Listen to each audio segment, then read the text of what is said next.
एक नई वीडियो के साथ आज मैं फिर हाजिर हूँ, आपका होस्ट और दोस्त विक्रांत जोशी। आपको स्वागत करता हूँ मेरे वी मास्टर में, जिसमें हम लेके आते हैं वर्ल्ड अफेयर्स और डिफेंस की दिन भर की टॉप खबरें। तो चलिए जान लेते हैं। अपनी सबसे पहली खबर की बात करेंगे तो म्यांमार की तरफ से निकल कर सामने आ रही है।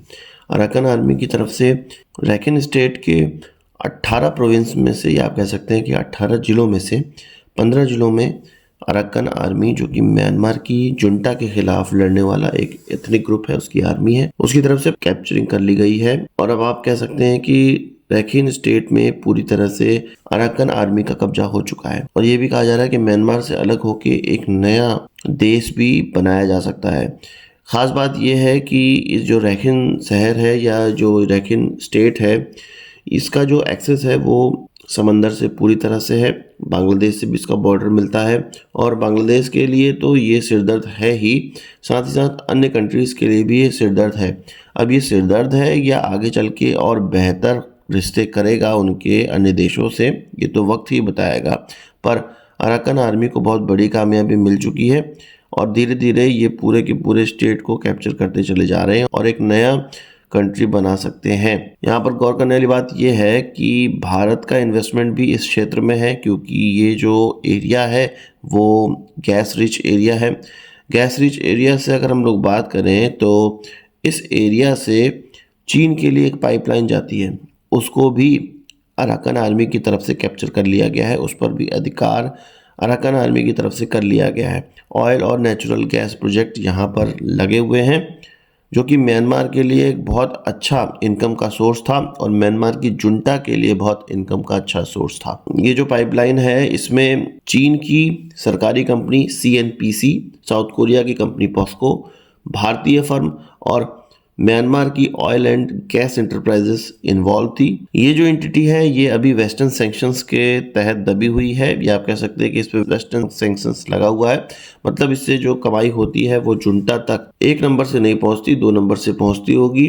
और अब जब अराकान आर्मी का इस पर कैप्चरिंग हो गया है, कब्जा हो गया है, तब इसका जो कोई भी प्रॉफिट था या जो इसका पैसा था वो अब हो सकता है जुंटा तक ना पहुंचे। अब ये देखना है अराकान आर्मी को कि चीन से कैसे डील करना है।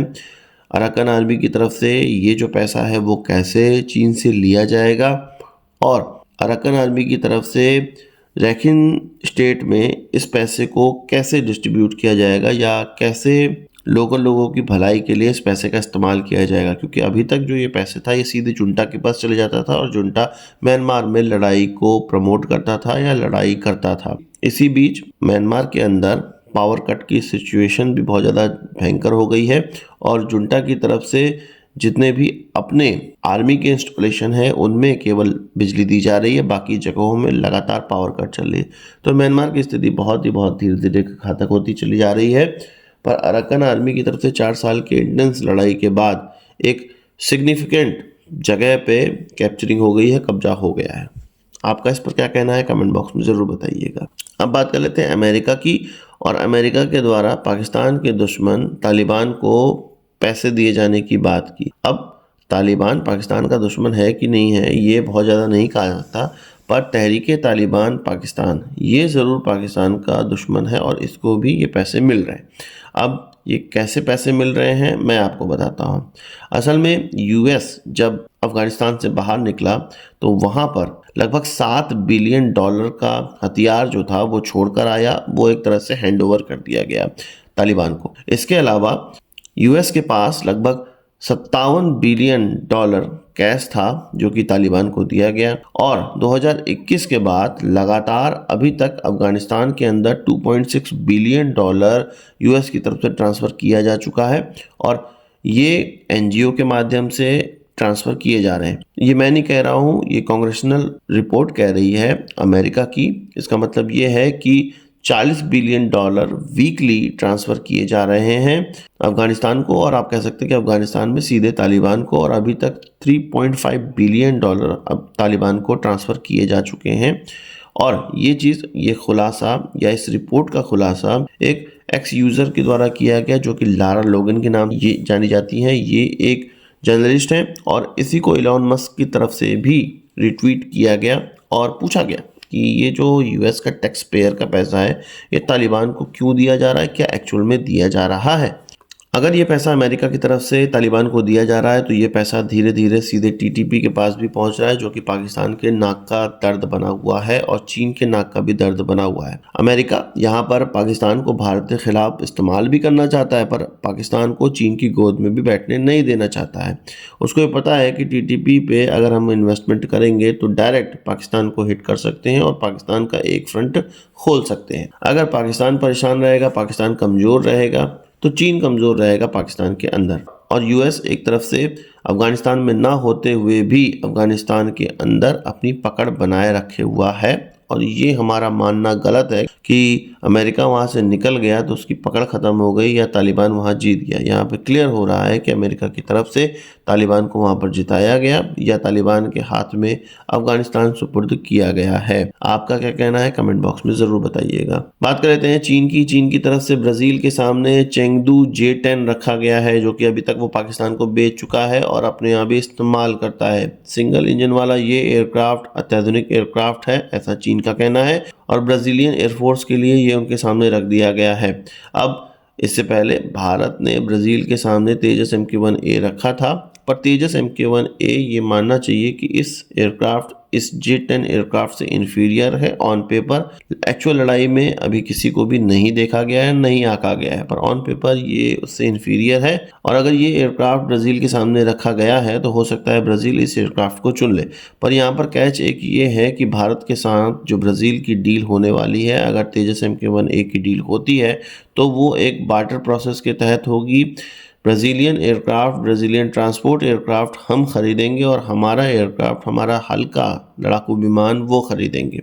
अभी इस पे बहुत ज़्यादा क्लैरिटी नहीं हुई है, पर जहाँ भी तेजस को प्रोजेक्ट किया जाता है वहाँ पर चीन अपनी नाक घुसेड़ता है।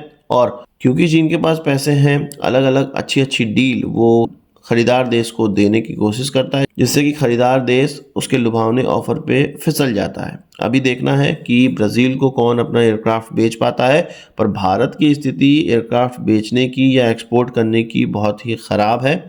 हमारी खुद की एयरफोर्स भारत का जो एयरक्राफ्ट निर्माण का जो प्रोग्राम है उससे खुश नहीं है, या आप कह सकते हैं कि HAL के जो प्रोडक्शन रेट है एयरक्राफ्ट का उससे खुश नहीं है। इसीलिए तो एक सेमिनार हुआ, सुब्रतो मुखर्जी सेमिनार, जहां पर टेक्नोलॉजी की बात की जाती है, एयरफोर्स से रिलेटेड टेक्नोलॉजी की बात करी जाती है, डिफेंस की बात की जाती है। वहां पर हमारे एयरफोर्स चीफ के द्वारा ये कहा गया कि हमारे जो एडवर्सरीज हैं उनकी एयरफोर्स लगातार बहुत तेज़ी से आधुनिक होती चली जा रही है, उनको नई नई कैपेबिलिटी मिलती चली जा रही है, पर हमें वो कैपेबिलिटी बहुत ही धीमी गति से मिल रही है और हमारी एडवर्सरीज़ में ज़्यादा टेक्नोलॉजी या ज़्यादा गति से उनका मॉडर्नाइजेशन हो रहा है। उनका ये भी कहना था कि अगर चीन की बात करें तो उनके पास संख्या में ही नहीं, टेक्नोलॉजिकली एडवांस्ड एयरक्राफ्ट अब पहुंच चुके हैं और बहुत तेज़ी गति से पहुंच रहे हैं। हम लोग अभी भी उन 39 एयरक्राफ्टों का पूरी तरह से डिलीवर होने का इंतज़ार कर रहे हैं, जिनका ऑर्डर 2009-2010 में दिया गया था। और नए एयरक्राफ्टों की हम लोग बात करते हैं, उनके इस तरह के बयान से ये क्लियर हो रहा है कि इंडियन एयरफोर्स जो भारत के प्रोडक्शन रेट है उससे खुश नहीं है। तेजस से खुश है, पर तेजस के प्रोडक्शन रेट से खुश नहीं है। और हम जानते हैं कि तेजस का जो प्रोडक्शन रेट है, तेजस MK1A, वो इंजनों के कारण रुका पड़ा है और इंजन आएंगे अमेरिका की तरफ से। इसी सुब्रतो मुखर्जी सेमिनार में DRDO के चीफ की तरफ से भी अपनी बात कही गई। उनका ये कहना था कि भारत को अगर 6th जनरेशन इंजन डेवलप करने हैं, एयरक्राफ्ट इंजन डेवलप करने हैं, तो इसके लिए लगभग 4 से 5 बिलियन डॉलर लगेंगे, यानी कि कुछ 40 से 50 हज़ार करोड़ रुपए खर्च होंगे, तब जाके इस प्रकार के इंजन हम डेवलप कर सकते हैं।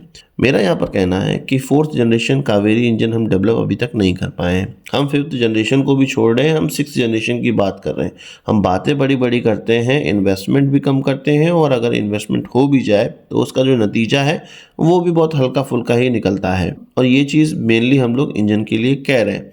हम लोग अन्य चीज़ों में जैसे कि मिसाइल में और जो अंतरिक्ष के रॉकेट होते हैं उनमें काफ़ी आगे हैं और उसमें इन्वेस्टमेंट हमारा फल फूल भी रहा है, पर इंजन के मामले में हमारा इन्वेस्टमेंट फल फूल नहीं रहा है।